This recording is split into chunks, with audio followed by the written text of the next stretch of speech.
Hey y'all, before I get started on this episode, let me just tell you that I feel like this episode is going to set some people free because I have had a terrible time getting the laptop to turn on, setting up my notes. My plant fell off my desk and there's dirt all over the floor. We'll get to that later. A cup of coffee fell, spilled all over some blankets. And so now I have to wash those. And I'm just thinking, wow, that's a lot of stuff to be happening in this one session of recording. And oftentimes I know that when a lot of things happen in a short period of time when you're about to have a conversation or give somebody some education or even share your testimony, that usually that is a testament for the effect that the message is going to have. So here we are, episode 27 of the Peace Podcast. Just give me understanding of projection, whatever that looks like. And have you ever taken, I know that a lot of my stories deal with my kids, but I just have a lot of experiences where I'll see something that happens with them and go, oh, that's probably how God feels about me? And so have you ever taken your kid to maybe a park or maybe some sort of venue that you yourself had a bad experience with, or something maybe has sparked your anxiety in that place because of a prior experience or something that you've read or some information that you have? Well, I know that that happens to me often, and I catch myself doing the be careful, don't step there. That could be, fire ant hill, or be careful, you might fall, and all of these things, projecting my own fears onto their ability to read the surroundings and understand. And so I remember this time when I was a kid, and my mom was very fearful of water because her mom had almost drowned when she was younger. And so she projected that fear onto her children. And so we went to the beach. I might have been like 9, I think. And my mom had the fear, but she also, took us to swim lessons to kind of calm her own fear and have us have some skills that would make that fear kind of lessen. And so we go to the beach and we're swimming, doing the boogie boarding thing. And somehow I got wiped out by the wave as I was boogie boarding. And I didn't know my way up from my way down because it had flipped me underneath the water. Now, mind you, I could swim, but we're talking about an ocean here. So the water's a little bit unpredictable. And I couldn't find my way up. And my mom is like yelling from the sand. And my dad reaches down, grabs me, and pulls me up. Now, my mom was like, "We're going to sit here and you're not going back in the water." And so, because she had that fear instilled in her as a child, and that fear was projected onto her, that same projection was starting to happen to me. Now, of course, later in life, I went back in, the water and did the boogie board thing and I was fine. And probably even on that trip, I don't remember for sure, but there was still, a little bit of fear about the water. And I didn't have that fear for myself so much, but once I had kids and, they go out in the ocean, I let them go, but there's some anxiety around letting them go because that fear is so projected into me. And so therefore, I try to overcome it for them, but if they get out too far, I'm calling them in, right?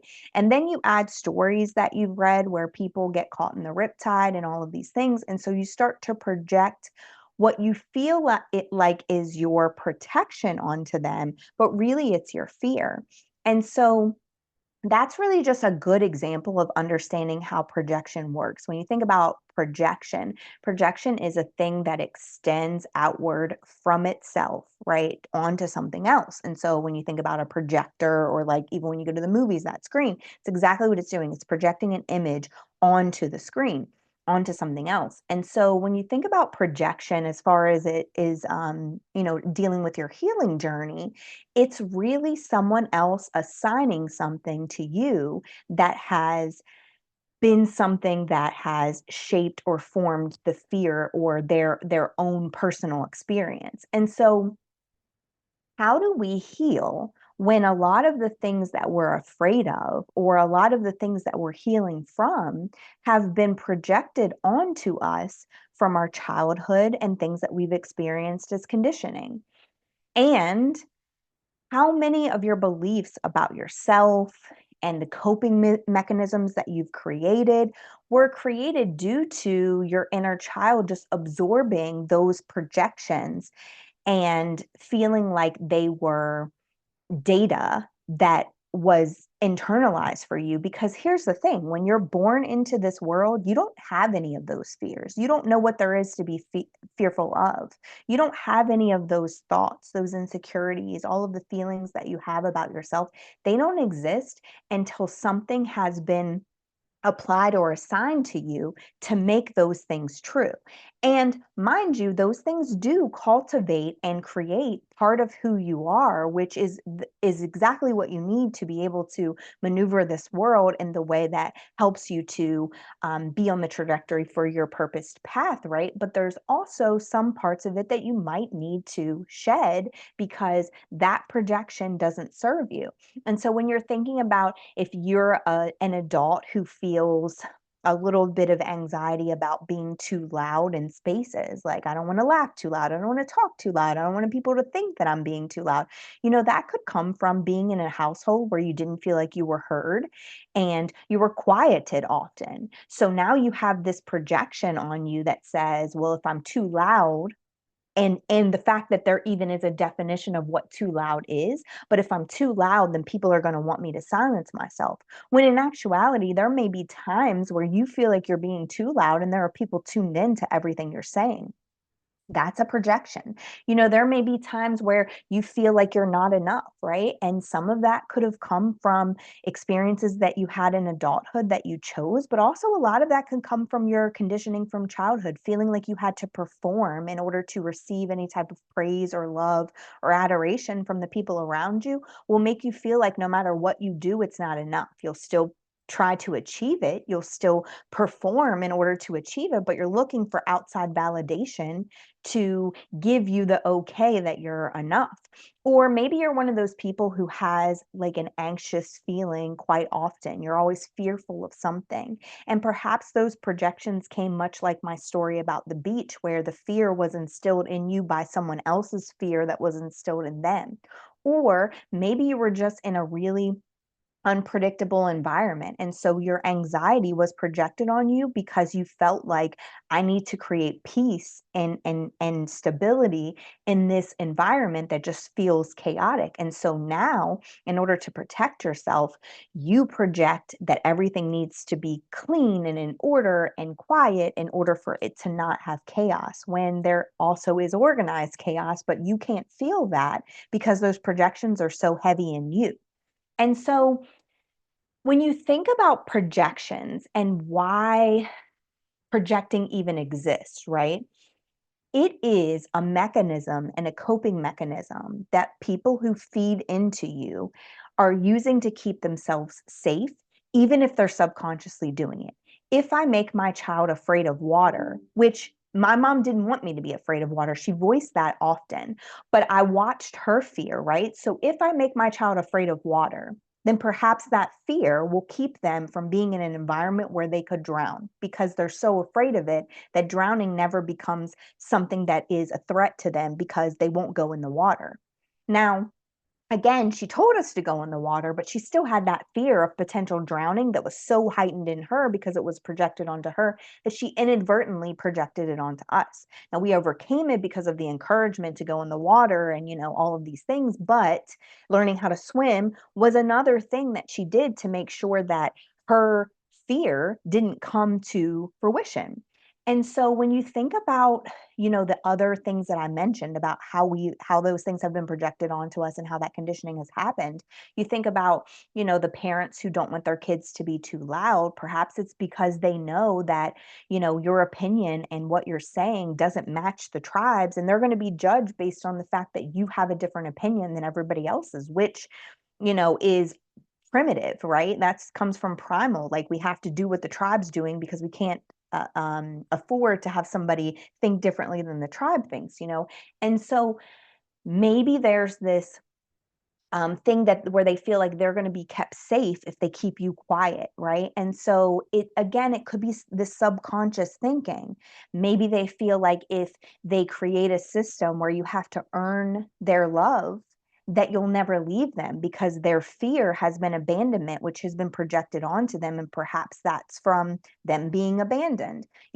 I read this book recently, and I wish that I had the title in front of me because I'd like to give, and I'm going to find it because I like to give props to the and credit to the people who write these things. And it's the book is called Just for the Summer, and it's by Abby Jimenez. And in the book, there's this main character who flees every time she feels like something that she did is a mistake, and that person's going to react to her the same way that she's always been reacted to, which is for somebody to abandon her. So she abandons the situation so that the thing that she fears happening won't happen, so she can leave first. That fear that she had of abandonment, first of all, she was causing it because she was leaving people who never wanted to be left by her, but also it was projected onto her because if it worked for her mom, then even though she felt as small and neglected as she did as a kid, it was going to work for her. And this happens all the time. It's like you don't want to repeat the patterns of your childhood, but you develop this thing that has been placed onto you, projected onto you,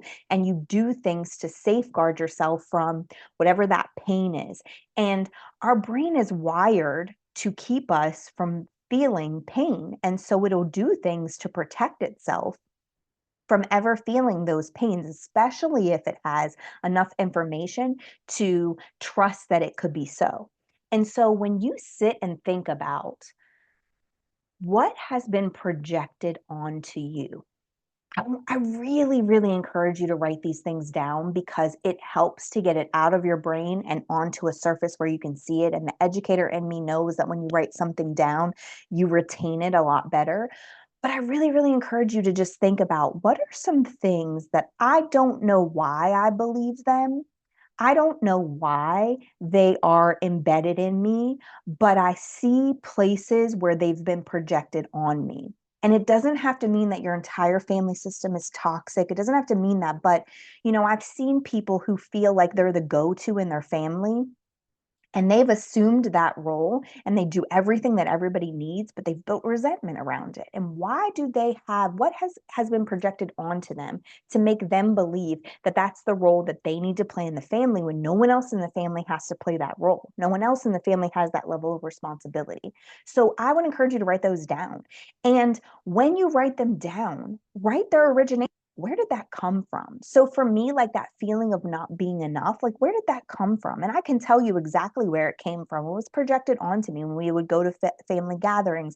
Somebody would always have something to say about the size of my body. And so I felt like I wasn't enough because my body wasn't what they thought it should be. And then when you would go to, which was projection too, because my grandmother just had it in her to always talk about somebody's body because she had a thing about her own and she wanted you to feel the way she felt, which was projecting that same insecurity onto you. And then the other part of it is always feeling like I was an outsider in my family, so maybe if I don't think like them, but maybe if I do enough, then I'll be enough. And so I found where those projections came from and where they originated, and really delve deep into that. And once you do that, right, you have an awareness for yourself of the projections that exist into you. Now you can change those, you can shape those and mold those, and we'll talk about that in a second. But the other superpower that it gives you is to be able to see when things have been projected onto other people. So instead of judging them for the way they handle situations, you can approach it in a way that's inquisitive and say, I wonder what was projected onto them to make them feel that X, Y, and Z is the case, right? And so it gives you this true superpower ability to be able to say, and you are psychoanalyzing, but you don't have to like preach it from the rooftops, right? To make yourself this uh I know all, so therefore it's true type of person, but just not in ego, but just in understanding, say, okay, these projections exist for me, then I can understand how this projection exists for someone else. Like I can give you an example One time I was working in a collaborative group, and there's a person in the group who had more experience and more knowledge about the activity that we were doing because of the experience, right? And so in that group, the person felt like they needed to mention their knowledge by also saying, well, I can't help you because I've been doing this longer than you and I don't want to give you all the answers. So it was like this hierarchy of, I know more than you and I'm going to let you know that I know more and I want you to understand your ignorance, but I also want you to figure it out because I do have that desire for you to learn it. And so I approached it with curiosity, like, I wonder if this person is feeling like there are new people around them.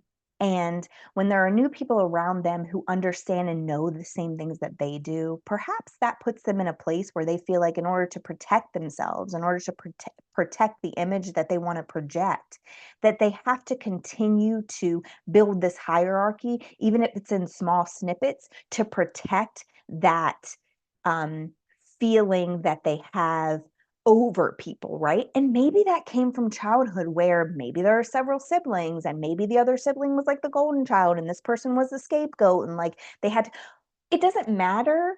But instead of getting angry, resentful, or frustrated at this person, I try to get curious about what their projections might be too. And even if it's annoying and exhausting, it can still be seen from a place of grace as opposed to a place of judgment, because wouldn't you want people to do that for you too? It's the same way, like when I stand up in front of a group of people who are skilled in the same area as me, sometimes that makes me more anxious than standing up in front of a group of people who aren't as skilled in the thing. And it's not because I want to be placed in a space that's better than them. It's that I know that their lens can be more judgmental because they know what I'm supposed to be doing as opposed to just being a participant in the space. And that comes from my projecting the projection that was made onto me that I wasn't enough. And so I want to like outperform what their judgment might be because I don't want to be judged by them. Right. So it's really getting curious about that. And so, what can we do in order to not operate in the spaces where we don't want those projections to go into our next? Right. So, we want to heal from them. We want to grow from them. We don't want to continue to walk in them. And what can we do to really understand ourselves and why we're creating this fear in ourselves that's been passed down traditionally to us. And so the first thing you have to do is assess the narrative, right? What has happened? Like I told you, write that down, figure out where it originated from, and then figure out what parts of that are allowing you to create the story that you've created, the narrative that you've created around the situation. Like if you walked into a room and somebody looked at you, did you automatically assume that they were judging you because that's what happened to you in spaces when you were small? And they were projecting onto you that you should be this insecure person who gets small when they stand in a room or walk into a room? Or did that person just look at you because they like your shoes, right? Like you have to assess, what part of this narrative am I creating based on my conditioning and the projecting that has happened to me, right? And then the second part is realize that more than one thing can be true, right? So your perspective based on things that have been projected onto you can be just as true as someone else's. So when I was in the relationship that I always talk about to you guys, because it was fascinating to me that I didn't understand that there was, some narcissistic tendencies inside of that relationship because the person was generally nice, but I had been in relationships where the abuse was very toxic and malicious. And so in this situation, it was like, but he's nice though. But also it was manipulative and abusive, but I didn't see it because the person was nice. And so I talk about that relationship often because it was fascinating to me that I didn't see it, even though I'd experienced it before. So in that relationship, we got into the space where he had gone through something in his life that was, him losing his job. And he had this, and I talk about this often, but he had this idea of what should be happening from the people around him to kind of validate his existence. And, he had this idea and expectation of what I should be doing. Now, when we were both looking at that situation, I was looking at the situation from my own internal knowing and the things that had been projected onto me. He's making me feel like I'm not enough, even though I'm doing a lot of stuff here, right? And so that was my viewpoint based on what I felt and knew and what had been projected onto me. But he had a different viewpoint, and his viewpoint was she's not doing enough because some things had been projected onto him that um, his fear of abandonment said, well, if somebody's not fulfilling all the voids here, then they're not doing enough. Now, he didn't have the foresight to see that there were other places that he should be getting that validation from, not just from me. And I didn't have the foresight to say, just because he feels this way doesn't mean that it's defining something about you. And all of that came from our the things that had been projected onto us, right? So he had been kicked out of a religious organization, so his abandonment was super high, and I had had a feeling like I wasn't enough for so long. And so those were the lenses that we wore, right? Like I told you that you've absorbed all of these things from the projections, and so now the perspective that you're looking at things is through the lens of those projections. And so the lenses we were looking through wouldn't allow us to see the other person's experience where we could meet in the middle because, when you feel like you're doing so much and this person isn't appreciating it, then you're like, I'm not going to keep doing this. And we weren't at a space where he would get vulnerable enough to say, I feel like I have this huge void and it's not fair for me to place it on you. So, what I'm saying is that you have to understand that two things can be true. He could still feel that way about me, even though I felt like I was doing everything in my power to build him up, right? Those things can be true. So, your projections can make you view the exact same experience two totally different ways because you've absorbed all of those things that you've understood and experienced throughout your childhood. And then the last thing is you have to not only give other people, but yourself copious amounts of grace because the reality is that what you've experienced is what you've experienced. So, until you start to get curious about your projections and so you until you start to get curious about the things that you've absorbed from your childhood that maybe aren't the best ways to think, you're going to approach yourself with hatred and frustration and resentment, and it's the same way you're going to approach other people. So you have to give yourself grace for experiencing the world and looking at it through the lens at which you are looking at it because those are the things that you've absorbed. And when you do that, you can assess what you don't like about the way that you're experiencing the world and what you do like about the way you're experiencing the world. What you want to keep that has been projected onto you, like it's really safe to want your kids to learn how to swim so that they don't drown in the ocean, but it's not safe to make them or even fair to make them fearful of water because you have that fear inside of you. So some of those things you may want to keep because they're helping you to actually remain safe and they are warranted places for you to need to feel safe. But some of those projections, you're making yourself feel safe from something that was never a threat in the first place. So we have to think about that. So once you really give yourself grace and really give other people grace, you can do two things. The first one is you can decide what you want to shift. And that's what I was mentioning before, which is that I don't really want to hold on to, right? Whatever those things are. And it's really helpful to write them down because then you start to understand, especially if you have a lot of projections and they're coming from the same person and you don't like the way that they perceive life or the way they're living life, then you probably want to go ahead and unload those first because those are ones that, I don't want to be like this person. So I don't want to see the world the way they see it. And I don't want their projections to filter my lenses. And then you'll start to figure out that there are some things that you want to let go of. And so you start to do the work to let go of those things. And then the other thing that you start to experience when you give yourself grace and other people grace is determining what you're willing to allow. So in that space, I can't change his perspective on what our relationship looked like. I can't make him see that I'm doing enough because frankly to him, it was never going to be enough, right? Because the void that he's filling is more than one person can fill.